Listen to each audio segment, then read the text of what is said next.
Travis Wing, good soul. I apparently have a little bit of time.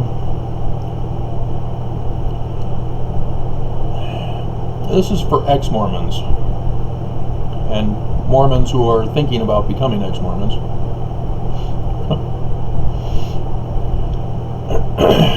There is baggage that is taken with ex-Mormons leaving the Mormon Church.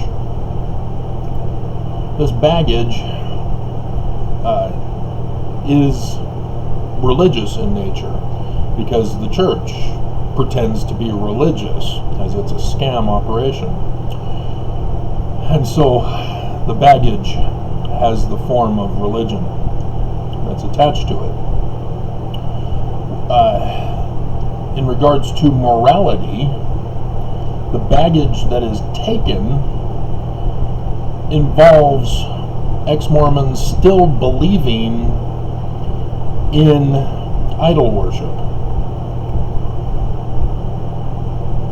If they leave the church because of the lies that the church has been telling about church history,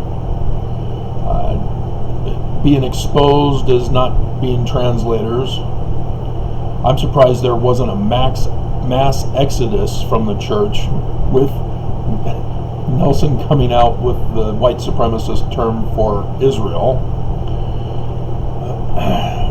or other corruptions, the Enzyme Peak Associates scandal with tithing, whatever the reason, if it's not because people realize the morality is wrong. People tend to take the morality with them. The popular Mormons, for example, who are big-time superstars on YouTube, thanks to YouTube, will tell you that I'm a better Mormon as an ex-Mormon, because they think they're more moral than regular Mormons. Well, that's a high and mighty attitude that Mormons have, and that's baggage that they're carrying with them.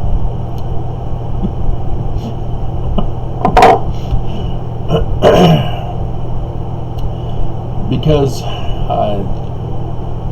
if you don't identify the type of morality you have, and yes, there's lots of different types of morality.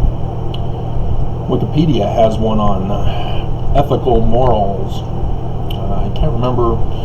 Let's do a quick check for you.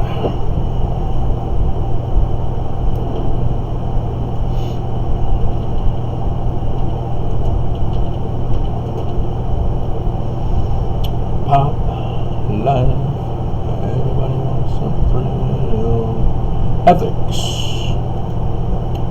Wikipedia. Yeah. That gives you a good outline. It's not complete, but it's a good start. So it's ethics in Wikipedia. Moral skepticism, virtue ethics, intuitive ethics, hedonism, state consequentialism, deontology, pragmatic ethics. That's actually Mormonism, the actual real Mormonism. And then there's ethics of care and role ethics, anarchist ethics. Is lack of ethics ethics? Is zero a number? And then postmodern ethics, applied ethics. So yeah, that'll help you out. And so if you don't understand which one you're using, you're going to get caught up continuing with what you've been born and raised and trained and educated and indoctrinated in the Mormon Church. And you may not realize it because you think you're going after the church for their violations of morality with the high and mighty attitude. I'm better than you now that I'm ex-Mormon. Not realizing that you're doing the exact same thing. You're just doing it as an ex-Mormon, attacking Mormons for their morality, not recognizing the beam in the moat doctrine. And you can, let's see if I can come up with some examples for you. Mormons accuse ex-Mormons of being apostate. So ex-Mormons accuse Mormons of being evil, blinded, corrupt. That's a simple way to explain it to you. Because you, in making such a judgment with your accusation, already have in mind your particular morality that you're imposing upon that person. And that's why I keep pushing pragmatism, which comes from Matthew 7. You shall know a false prophet by their fruits. It's a real simple one, and is very effective, and keeps you out of trouble from me being a false accuser that projects your own guilt. And another one is making fun of the magic underwear. The church makes the mistake of arguing, well, lots of religions have religious clothing. That's an apologetic fallacy argument. All Mormons have to do is explain, well, this is the square and the compass from Freemasonry. The knee mark is because we're telestial according to Doctrine and Covenants section 76, and so we have to be forced to bow to acknowledge Jesus as the Christ. And it's underwear because according to Helaman chapter 6 verse 22, we're keeping secrets about our god Lucifer, whose symbol is on the keystone of the Salt Lake Temple, the headquarters of the church. You know, that's all they have to do. They don't have to go into this, oh, I was wearing my magic underwear at the beach and I got severely sunburned everywhere but where I was wearing my magic underwear.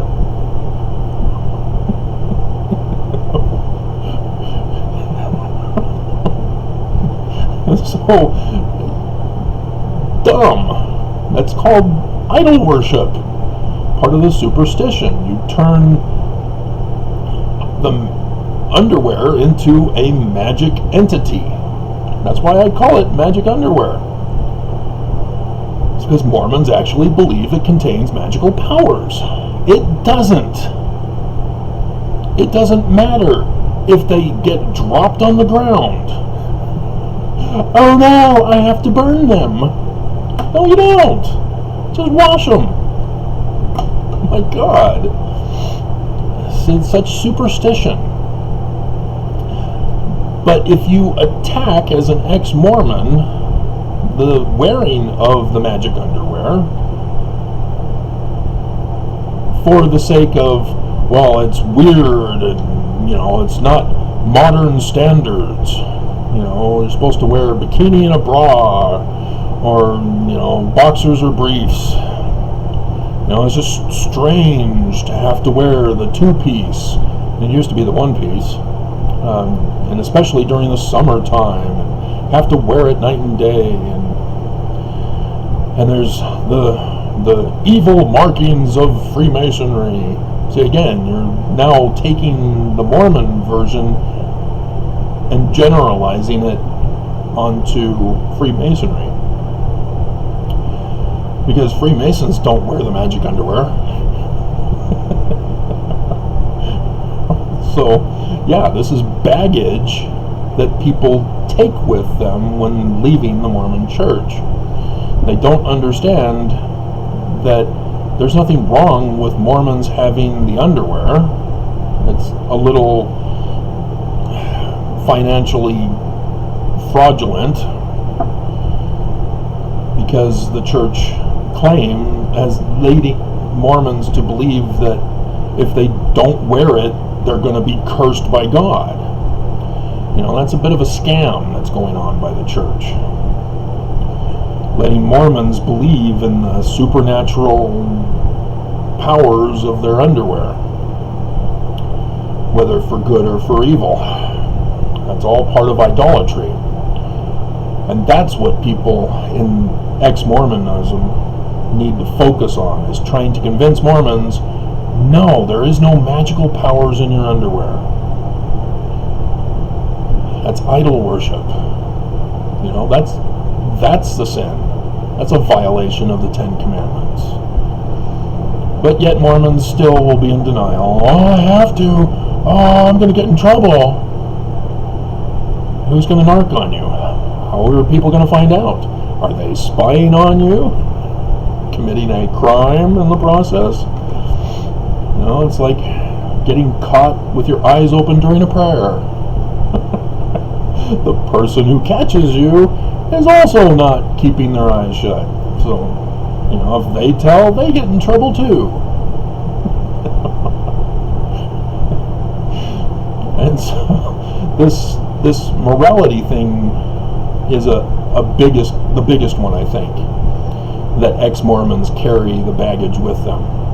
They still believe in a particular life of goodness according to their own creation, not knowing which ethical theory they're adhering to.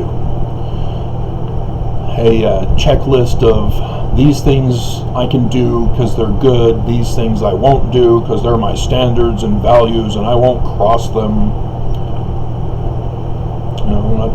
That's a particular ethical theory, and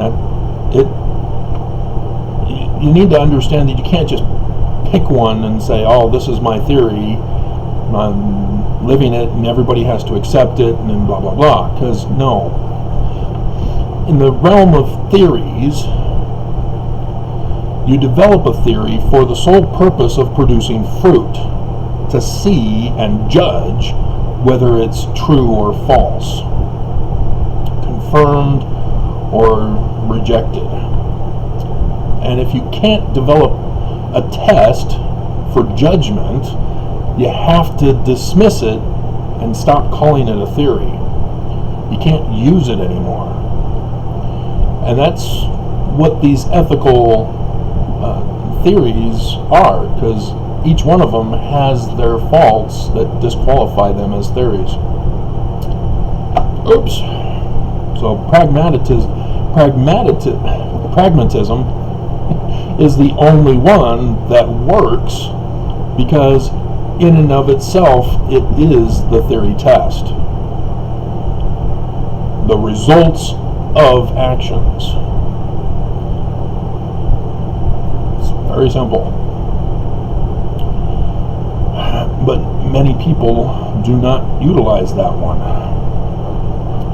As we're witnessing both conservatives and liberals in our society, each having their own unique science denials and truth denials. Because ex-Mormons and those who have a different morality in the church keep attacking the church for their conservative morality. Liberal morality is automatically opposed to all things conservative morality, just because they're liberal. It's a fallacy argument, but nonetheless, it goes both ways, and they're both wrong. They both need to cut it out and drop them. It's destroying our nation. And so, the church, by being conservative in their morality, think that racism, sexism, bigotry, neglecting the poor, etc., are all godly qualities, and have their justifications as to why they should punish, restrict, deny, hate, etc. That's why Mormons keep attacking me on my channel, is because that's the conservative morality that they're utilizing, that has been taught to them by the prophets. They can't leave me alone to let me live my life and preach the truth about science and reality.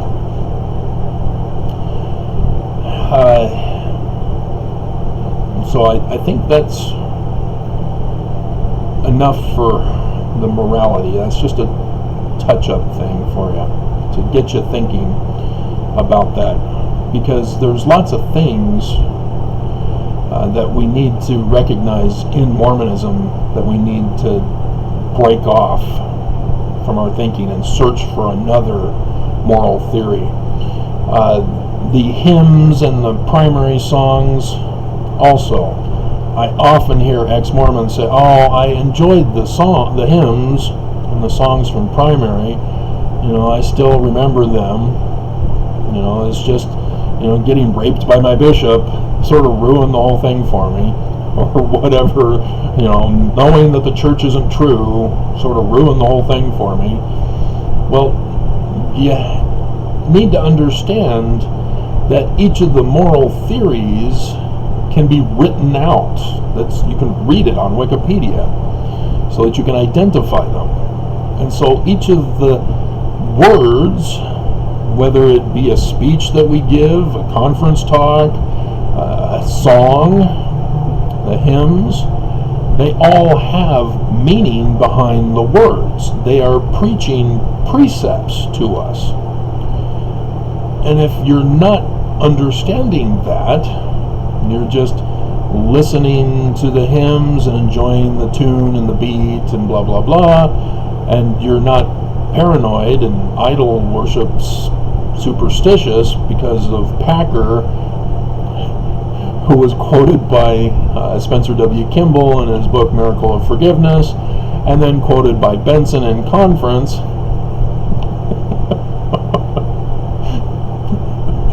that the beat and the tone can lead you down the dark path of sin, and you might get pregnant, which is a deplorable evil, quote unquote. They really need editors.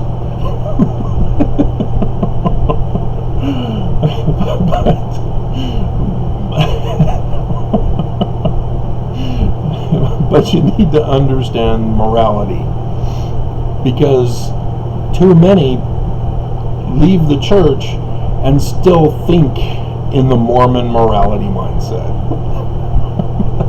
When it comes to sexuality, when it comes to the word of wisdom,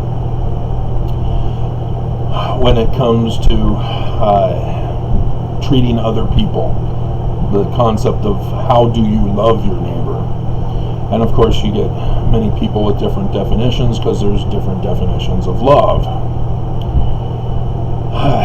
And so you need to understand, you don't need to be an anarchist and go completely anti-religion altogether just because the church lied to you or whatever it was that caused you to leave. You don't need to go anti-religion altogether. If you understand that religion is promoting an ethical theory, you should be able to accept that you need to find a morality that is successful. Thus, I promote pragmatism. But, too many Mormons who have been converted to Mormonism from Christianity end up going back to Christianity. I see that within Mormonism. When I tell them from the Book of Mormon about real faith, the pragmatic faith leading to fruits, results, it causes Mormons to go into a state of shock. They're like, I've been lied to my whole life. No, it's right there in the Book of Mormon. What do you mean you've been lied to? And they can't grasp the pragmatic doctrine. And as a result, if I don't keep following up with them with further examples from scriptures, from their life, then they repress the shock and double down on the false doctrine of the church that they've been indoctrinated with their interpretations and beliefs. And so that's one thing that you need to be wary of when you leave Mormonism, is that you may be doubling down on your own self-fulfilling doctrine. The spiritual witness, for example. If you got caught up in the fallacy, falsehood of spiritual witness alone, faith without works, period. They're supposed to be is dead, to continue that sentence. But I should be able to take care of, switch the laundry over. Yeah, this is too important. I'll do a halftime break here. Utah gaming is a Utah pastime.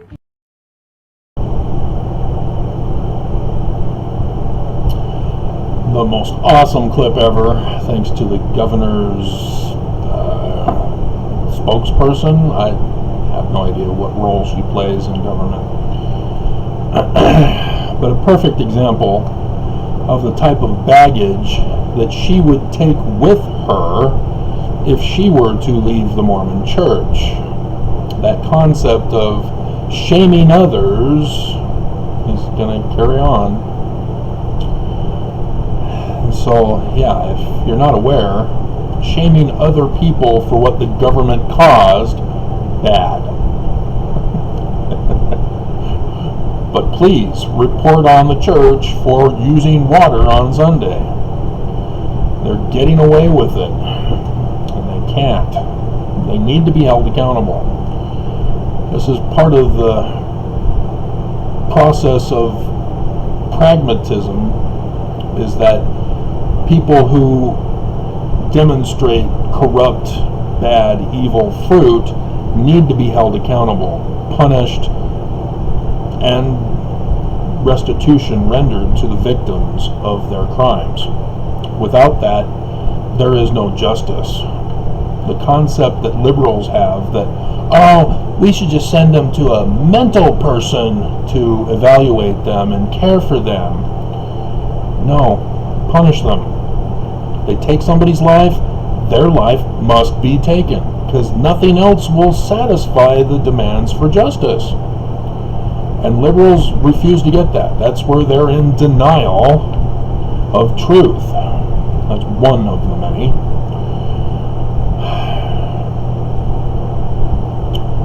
But let's see, ritual. Oftentimes, Christians, you'll see this. They attack the Mormon church for not being Christian because they have temple rituals. Well, that's because they're Christian, and the temple was destroyed. And instead of having it rebuilt, because all the messiahs who tried to rebuild it failed, in particular the Christian Jesus, failed to restore the temple. And Christians should understand that the scriptures, the Bible, tell them the temple's going to be rebuilt, guys. What are you going to do then? How do you know what to do in the temple? And so, yeah, lots of problems when you have your own created morality and belief system and doctrine and theology, and you impose it on others, demanding that they not only accept yours as truth, but that they change to conform to yours.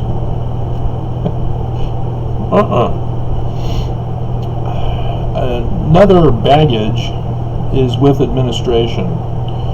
You see this with little kids who've been abused by their fathers, or whichever parental structure was in the home in youth that turned out to be bad. Or if even in relationships themselves.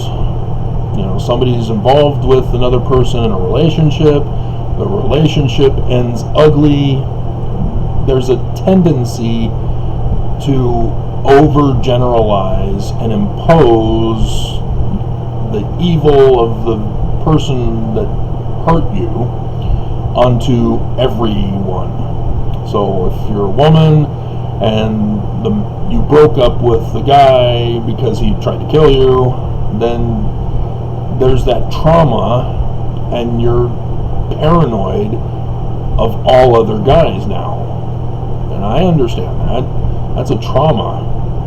When you're victim of a police corruption, just one officer, one bad police officer, yeah, you're suspicious about all police officers. So likewise in a relationship, whether it's parental upbringing or personal relationships, somebody hurts you, you're paranoid and afraid of everyone now, all guys or all girls or all authority figures.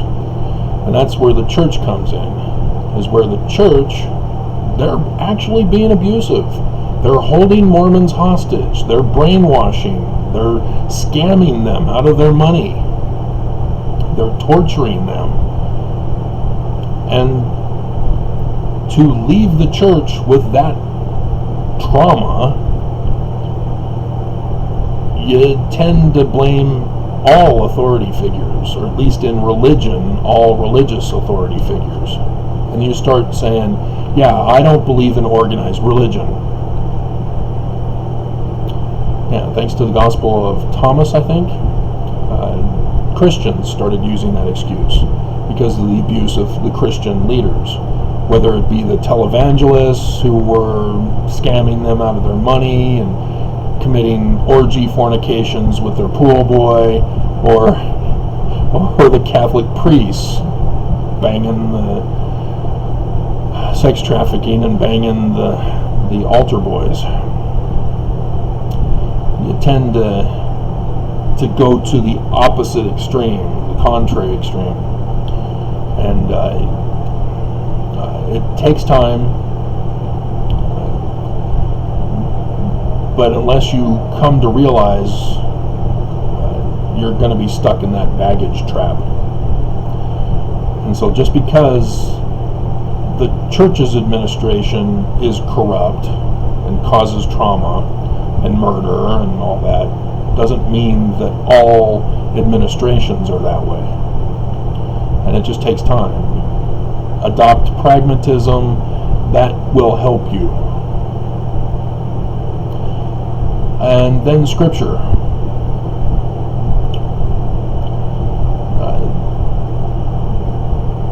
Book of Mormon, written by Sidney Rigdon.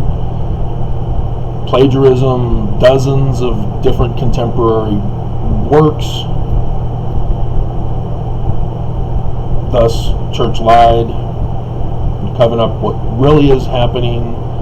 You don't keep researching to find out what the truth is that Travis has been telling you, that it's coded, and you start to dismiss all Scripture. So it's the same pattern. And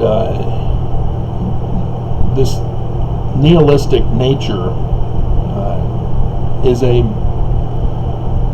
defense mechanism that people utilize. They don't want to get hurt again, so they have to spread out the traps to keep people away, to protect them from getting hurt again. And so, yeah, like I said, learn to adopt pragmatism in your life. The whole fruit. What they say, what are the consequences of?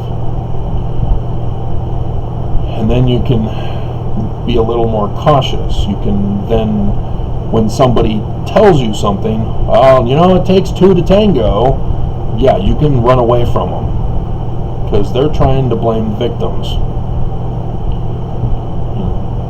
A simple, easy, automatic one.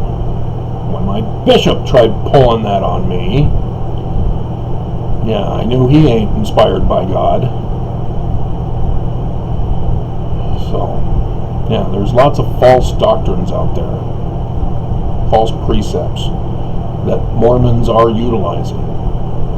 And don't take them with you. Don't say it takes two to tango. And other false doctrines. You know, survival of the fittest.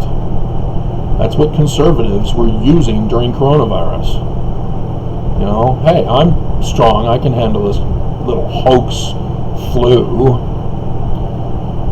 And so they didn't wear the mask to protect others. People got duped into thinking the masks protect you from getting infected. No, they protect others from getting infected from you.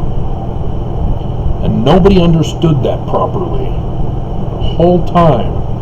And we still don't understand it to this day, as the CDC made the blunderous error, oh, if you've been fully vaccinated, you don't need to wear a mask anymore. And so people hear, oh, we don't need to wear masks anymore.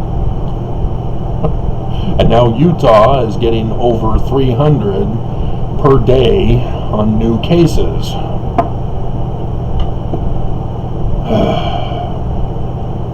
What that means is there's going to be mutant strains that will seek to survive the vaccines. And so America will end up with their own created mutant strains as a result, because we're not getting people vaccinated quick enough. And the fact that we haven't had to be vaccinated is just sickening. There's just an amorality that was involved with the previous administration. And so one thing to watch for is projection. Don't project.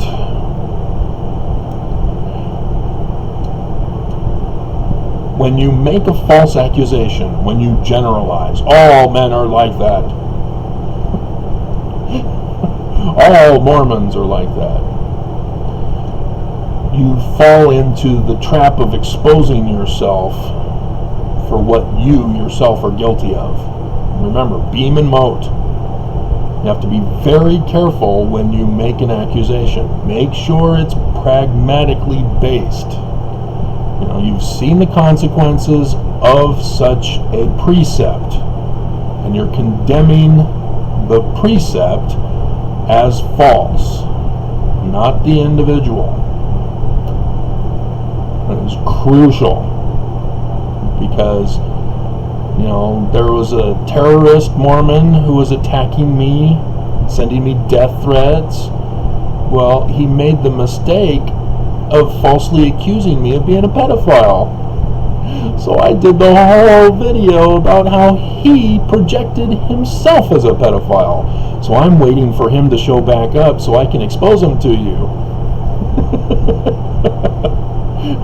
It's the pedophile, boys and girls. Here he is. You've let those girls go, right? Yeah, I don't understand why nobody could stand up to Trump. He was projecting the whole time. The news just had to call him out on it. Sir, are you projecting? Well, I was projecting. You're the projector.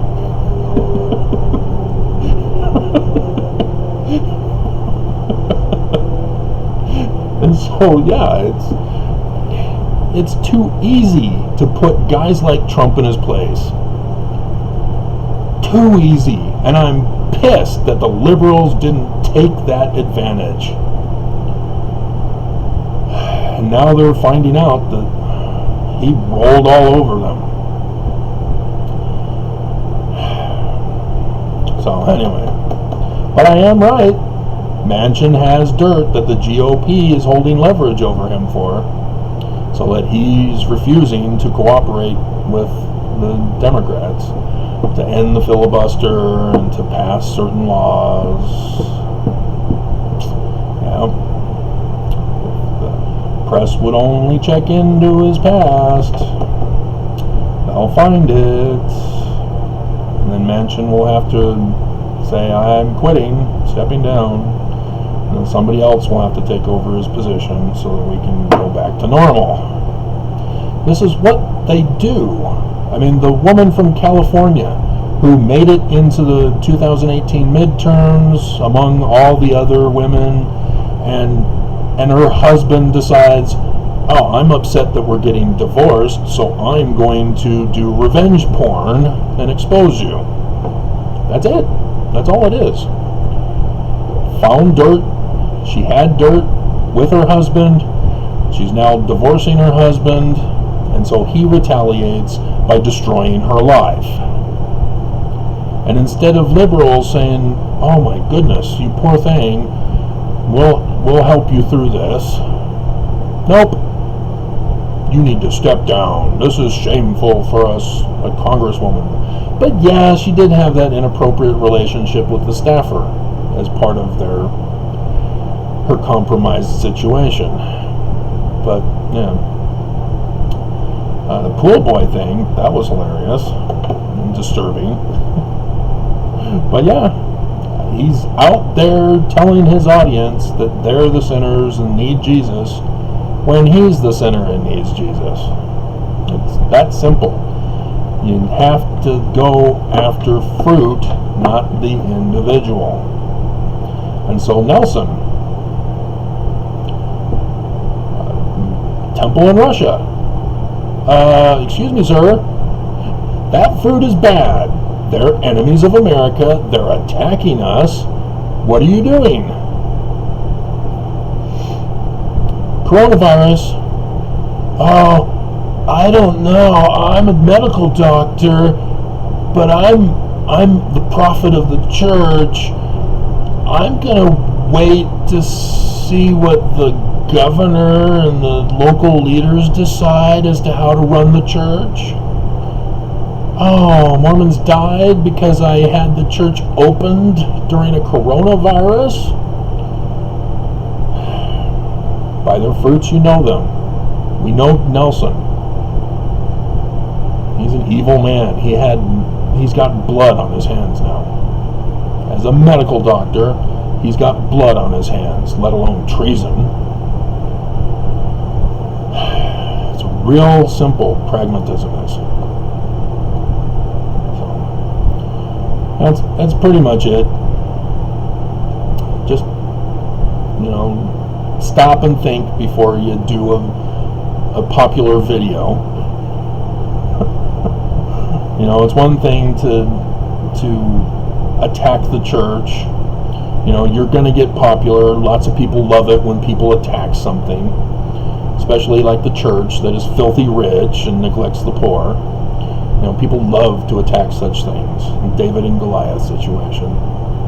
But you got to do it right. Go after their fruit.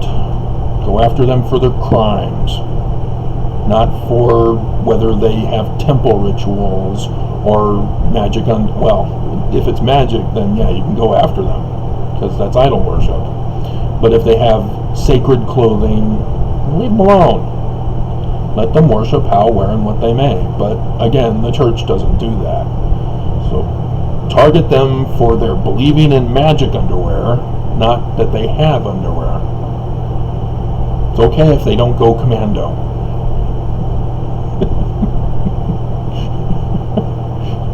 And I guess technically they could tattoo the marks on their breasts and on the knee. That qualifies, because technically that's how the underwear all of a sudden becomes sacred, is once the marks are sewn into the garment, they're automatically holy. And so yeah, if you get the tattoos,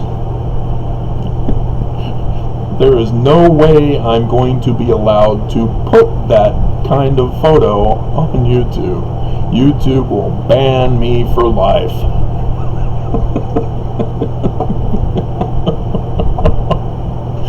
they'll go, yes, we got him. Shut him down. It's fully appropriate, but yes, porn is another morality of Mormonism, which is based in idol worship. If you leave Mormonism still thinking in terms of pornography as evil, you've created that idol with you. You've taken it with you. Think about it. If the image of a woman in a painting, sculpture, whatever art medium, all of a sudden has magical evil powers, how is it that the actual woman doesn't, or does she? You know, is it only once they're legally and lawfully wedded that the woman is no longer porn, and it's just not porn for her husband, but porn for all other guys except maybe her doctor? Do you not think before falling into the trap of religion and their created morality of idolatry? Think. You know, and it doesn't help when you get the pseudoscience of psychos who support it. Oh yeah, porn, it's evil. The Mormon woman psycho who got excommunicated recently. Yeah, masturbation okay. Porn, evil. It's addictive. How is it addictive?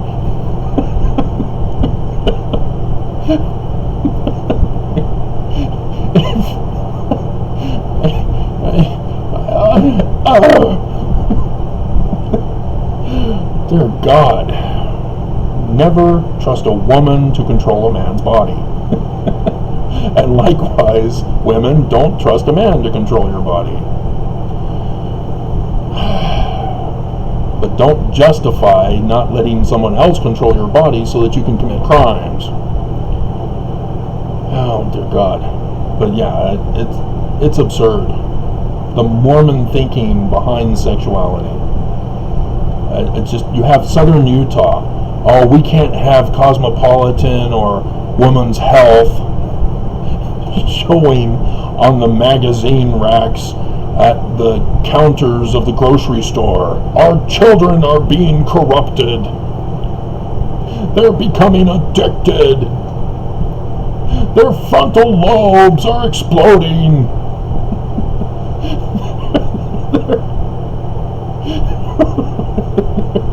Their eyes are dilating.